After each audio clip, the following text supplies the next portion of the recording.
Alright, in this video, I want to tell you why I haven't uploaded in a week, on this channel anyway, because I was flagged. As I'll show you here, I got a strike on my channel, Jesus Gives You Balls. Come over here, I got 4 days left, the strike expires November 5th, and the reasoning is medical misinformation. That's apparently what's going on. And I even used code words such as snake bite or jab, and they still did a strike. I imagine it has more to do with Christians being offended by the title of the video, so that they complain to Facebook, and Facebook takes a look, not Facebook, YouTube here, and then they do something about it, because I said speak out against these pieces of shit.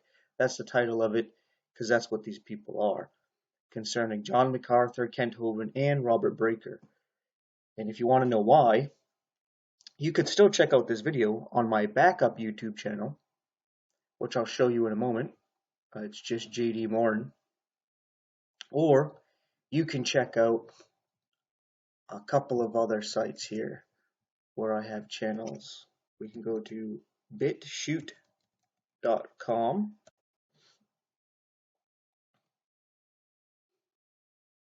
Right here, bitchute.com, and you can see my channel here.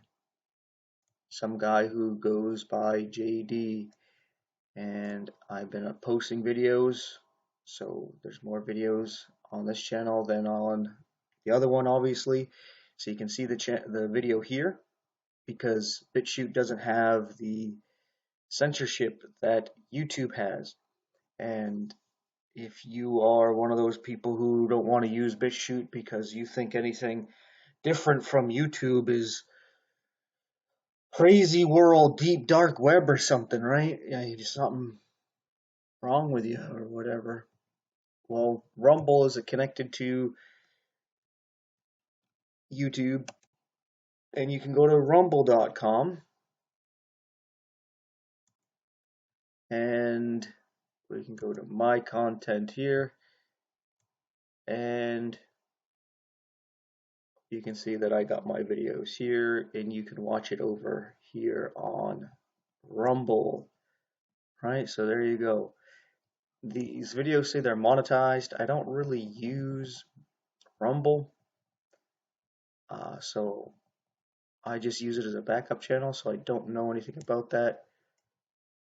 I'm not making money, as I'll show here. Payments. Correction, I'm making money. Apparently, I have made 26 cents. Now, I don't know how to cash that out, get my 26 cents, but correction. Apparently, I am making money off of this. So yeah, I'm moving up in the world. That's pretty cool, I suppose. But yeah, you're gonna have to deal with ads apparently if you watch it here. But if you want to know why I made this video and I called these people pieces of shit, it's because they are actually leading people to hell. They're telling them that it's okay to take the mark of the beast and still be damned. I mean, still be saved. And if you want to hear it from their own words, check out this video where I did an audio fix, because in this one, you're going to hear me talk about things.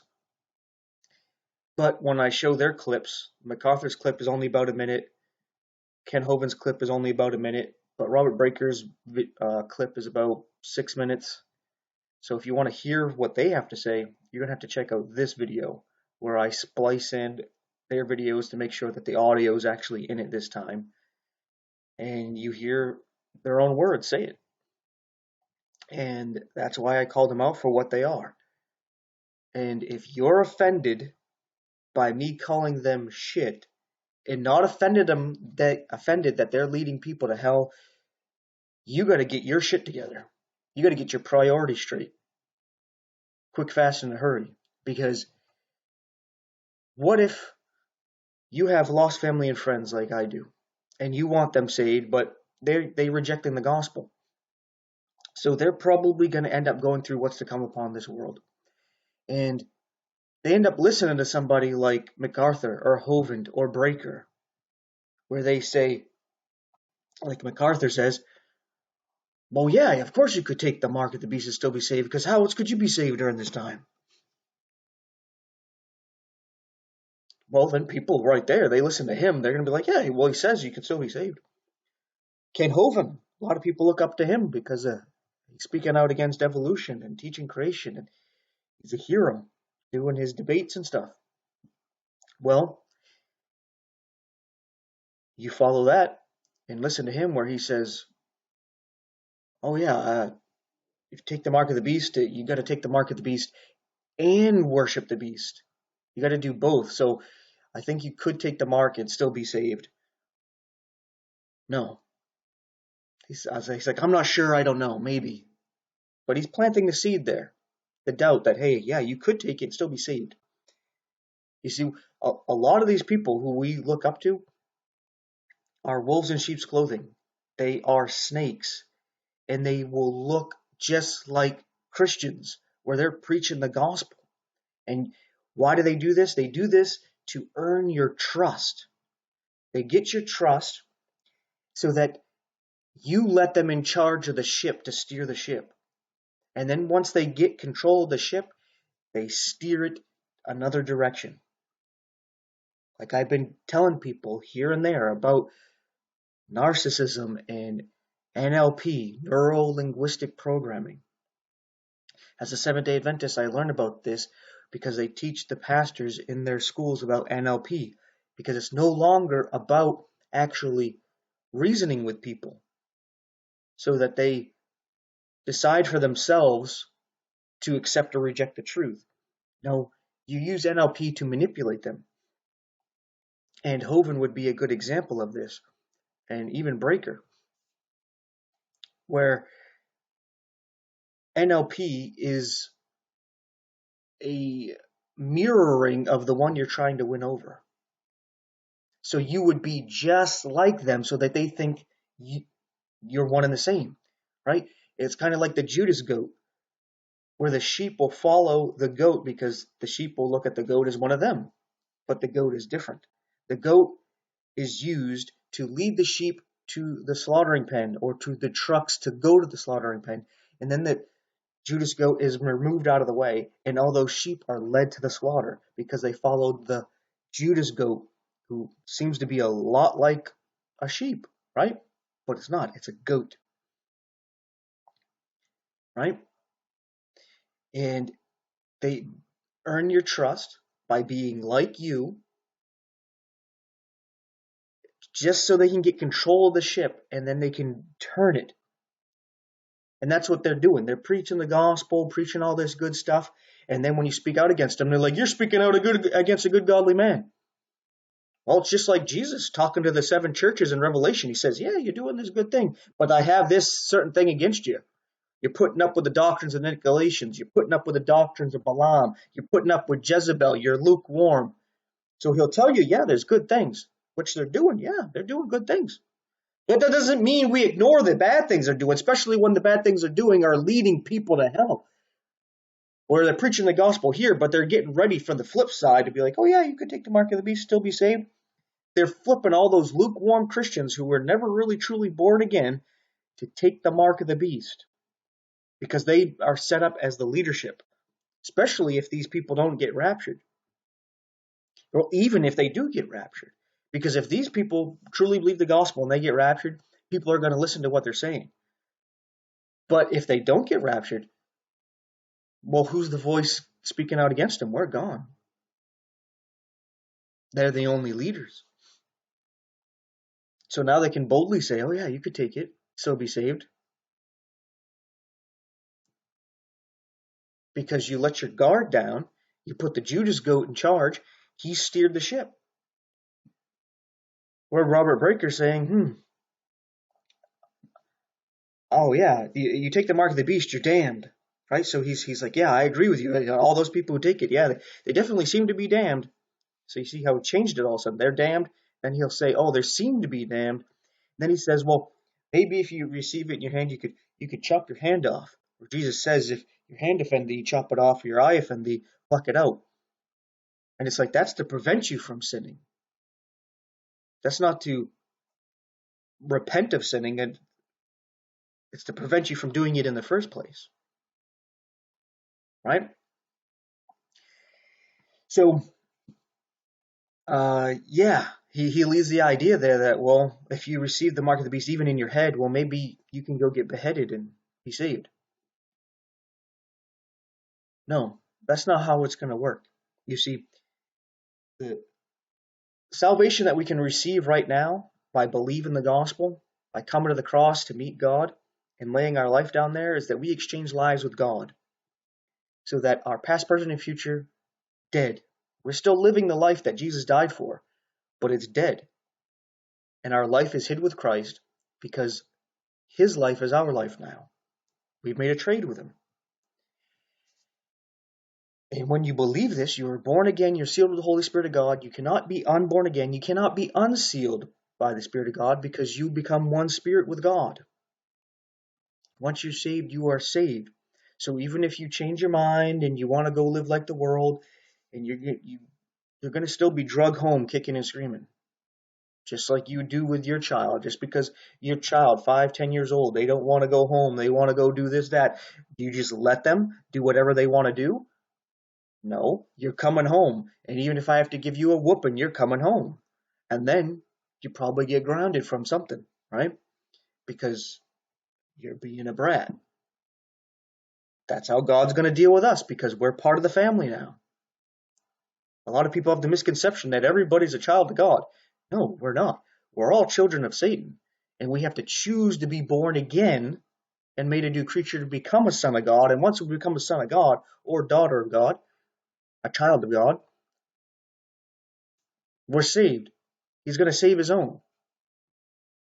Like I like the analogy that some people have used where if you go to a store, such as a grocery store, like a Walmart or something, with your family, and you got like 3, 5 children with you, and they're all acting up, or you have, let's say, one child is behaving, but 4 of your children are acting up, and you go to the store, and other people, they have their children, and they're all behaving. Do you leave the store with your one child that's behaving, and then you take everybody else's children that are behaving, and you take them home with you, but you leave your disobedient children behind? No, that's not how it works. You take care of your children if they're disobedient or obedient. They're still coming home with you. But the attitude in which you receive them is different. Right? That's how it's going to be.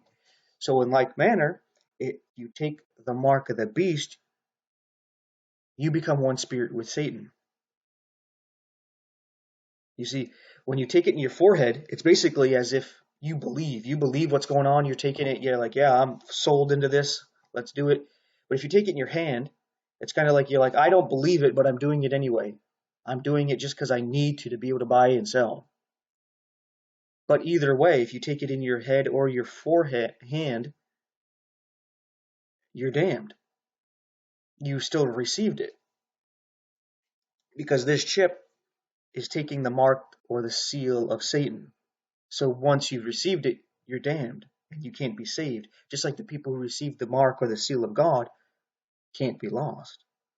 It's the opposite. Satan is just doing his own portrayal of God. And this mark is not just going to be a chip where you have your debit card in your hand so that you can be tracked with GPS and then you can swipe your hand to pay for things. That's not how it's going to be. You see, this chip is going to be something that's going to genetically change you, such as stuff I can't talk about because that's what I got flagged for in here. So if you want more detail on this stuff, you're going to have to check out the other videos about it, or the other channels where I showed this video, because they've experimented with certain things that could change your DNA. And that's what the mark of the beast is going to do. It's going to change you. It's going to be basically making you a Nephilim, where we read in Daniel chapter 2 about at the end of time where the iron mixed with clay. It says, and they shall mingle with the seed of men. It's the same language we get from Genesis 6, where the sons of God, which are the angels, they're not mankind. In the Old Testament, the only reference to the Son of God are angels, such as we read in Job. That they saw the daughters of men, or mankind, the daughters of Adam. Adam means mankind, or man. And they took them in as wives, and they bare children. Jesus said it's going to be like in the days of Noah. That's what this mark of the beast is going to do. It's mingling the iron with the clay. It's mingling the fallen angels with mankind through this technology. It's probably also going to have some nanobite technology, which are basically like your cells, but they're machines that are going to go through your body so that you can connect to the internet, and they would work on healing you and doing all these things.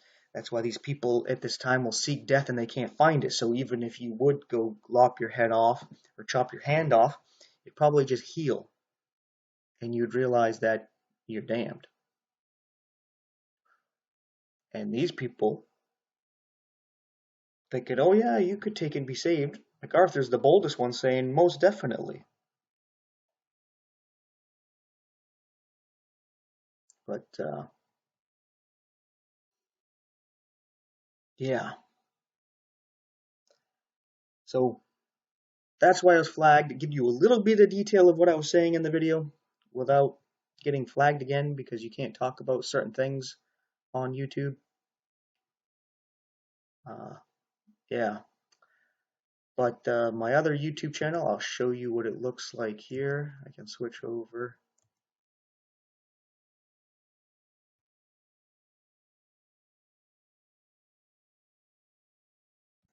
Going a little slow for some reason.